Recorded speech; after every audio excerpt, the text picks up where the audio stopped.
Hi friends, అందరూ ఎలా ఉన్నారు? రీసెంట్‌గా విజయవాడలో తెలుగు భాష, తెలుగు రచయితలు అందరూ కలిసి ఒక సభని కండక్ట్ చేశారు. అయితే ఆ సభకి స్పెషల్ గెస్ట్‌గా సుప్రీంకోర్టు మాజీ ప్రధాన న్యాయమూర్తి జస్టిస్ ఎన్‌వి రమణ గారిని ఇన్వైట్ చేశారు. ఎన్‌వి రమణ గారు మాట్లాడిన ఎంటైర్ స్పీచ్‌లో రమణ గారు తెలుగు భాషని కాపాడాలి, తెలుగు భాషని బ్రతికించుకోవాలి, తెలుగు భాష అంతరించిపోతుంది అని తెలుగు భాష గొప్పదనాన్ని ప్రెజెంట్ చేస్తూ కొన్ని ఆసక్తికరమైన కామెంట్స్ చేశారు. ఎన్వి రమణ గారు చేసిన కామెంట్స్ గవర్నమెంట్ స్కూల్స్‌లో చదువుకునే పేద విద్యార్థుల పైన ప్రభావం చూపనుంది. దాని గురించి డీటెయిల్‌గా తెలుసుకునే ముందు తెలుసుగా ఏం చేయాలో మన ఛానెల్‌కి కొత్తగా వచ్చిన వాళ్ళు సబ్స్క్రైబ్ చేసుకొని వీడియోని లైక్ చేయండి. మరి టాపిక్‌లోకి వెళ్ళిపోదామా? ఎన్వి రమణ గారు దాదాపుగా 20 మినిట్స్ దాకా ప్రసంగించారు.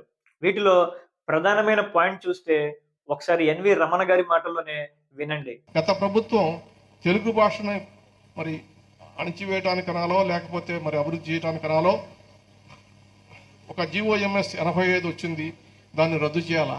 ఫ్రెండ్స్, విన్నారుగా ఎన్వి రమణ గారు ఏం మాట్లాడారు? గత ప్రభుత్వం అంటే జగన్మోహన్ రెడ్డి గారు గవర్నమెంట్ స్కూల్స్ లో చదువుకునే పేద పిల్లల కోసం, పేద విద్యార్థుల కోసం ఇంగ్లీష్ సిలబస్ ని ఇంట్రొడ్యూస్ చేసి ప్రైవేట్ స్కూల్స్ తో పోటీ పడేలాగా గవర్నమెంట్ స్కూల్స్ ని డెవలప్మెంట్ చేస్తే ఎన్వి రమణ గారు ఏ విధంగా జియో నెంబర్ 85 ని రద్దు చేయమని ప్రస్తుత గవర్నమెంట్ ని కోరారో అర్థం కావడం లేదు. అంటే ఇండైరెక్ట్ గా గవర్నమెంట్ స్కూల్స్ లో చదువుకునే పేద విద్యార్థులు ఫ్యూచర్ నుండి, డెవలప్మెంట్ నుండి దూరంగా ఉండాలని, పేద విద్యార్థులు ఇంగ్లీష్ సిలబస్ నుంచి దూరం అవ్వాలని ఏమైనా ప్లాన్ చేస్తున్నారా?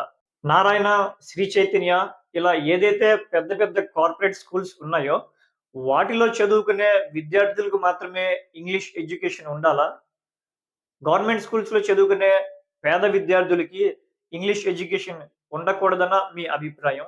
తెలుగు భాష నిజంగానే అంతరించిపోతుంది, తెలుగు భాష ప్రమాదంలో ఉంది, తెలుగు భాషని అణగదొక్కుతున్నారు అంటే ఒక్క గవర్నమెంట్ స్కూల్స్ లోనే కాదు, ఆంధ్రప్రదేశ్ లో ఉన్న గవర్నమెంట్ మరియు ప్రైవేట్ విద్యా సంస్థల్లో ఇంగ్లీష్ ఎడ్యుకేషన్ ని ఆపేయండి. ఆపేసి ఆంధ్రప్రదేశ్‌లో ఉన్న అన్ని విద్యాలయాల్లో తెలుగు ఎడ్యుకేషన్ మాత్రమే ప్రవేశపెట్టండి. మీరు చేయగలుగుతారా? చెయ్యలేనప్పుడు ఒక్క ప్రభుత్వ విద్యాలయాల్లోనే ఎందుకు ఇంగ్లీష్ ఎడ్యుకేషన్‌ని ఆపేయాలి? ఎందుకు ప్రభుత్వ విద్యాలయాల్లో చదువుకునే పేద పిల్లల పైన ఇంత వివక్ష చూపుతున్నారు? ఎన్వి రమణ గారికి మనవడో, మనవరాలో ఉండి ఉంటారు. వీళ్ళు ఒక పెద్ద కార్పొరేట్ స్కూల్‌లో ఇంగ్లీష్ మీడియంలో చదువుతూ ఉండొచ్చు.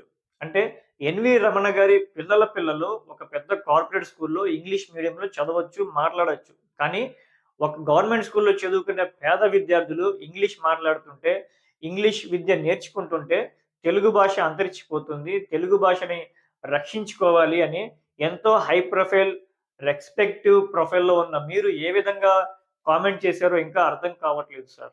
1980స్, 1990స్‌లో ప్రభుత్వ విద్యాలయాల్లో తెలుగు మీడియంలో చదువుకొని హైదరాబాద్, చెన్నై లాంటి నగరాలకి ఇంటర్వ్యూస్ కోసం వెళ్లి ఇంగ్లీష్ భాష రాక ఎన్ని ఇబ్బందులు ఫేస్ చేసామో పర్సనల్‌గా మాకు అనుభవం ఉంది.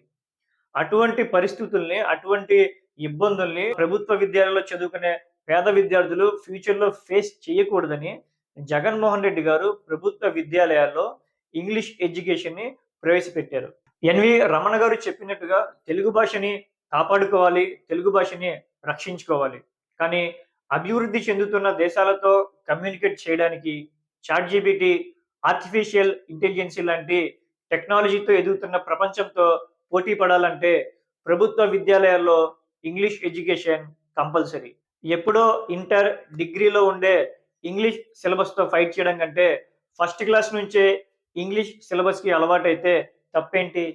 సార్, ప్రెజెంట్ జాబ్స్ ఇచ్చే కంపెనీస్ కూడా పేపర్ మీద ఉన్న మార్క్స్‌ని ప్రయారిటీగా తీసుకోవట్లేదు. కంపెనీ రిక్రూట్ చేసుకునే ఎంప్లాయ్‌కి కమ్యూనికేషన్ స్కిల్స్ ఎలా ఉన్నాయి?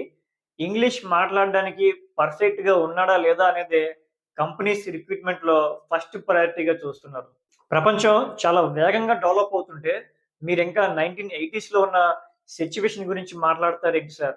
మీరు చేసిన కామెంట్స్‌కి నేను కాదు కదా, మన రాష్ట్రంలో ఉన్న యువత గూడా మీ కామెంట్స్‌ని అంటే ప్రభుత్వ విద్యాలయాల్లో ఇంగ్లీష్ ఎడ్యుకేషన్‌ని తీసేయాలి అన్న కామెంట్స్‌ని యాక్సెప్ట్ చేయరు సార్.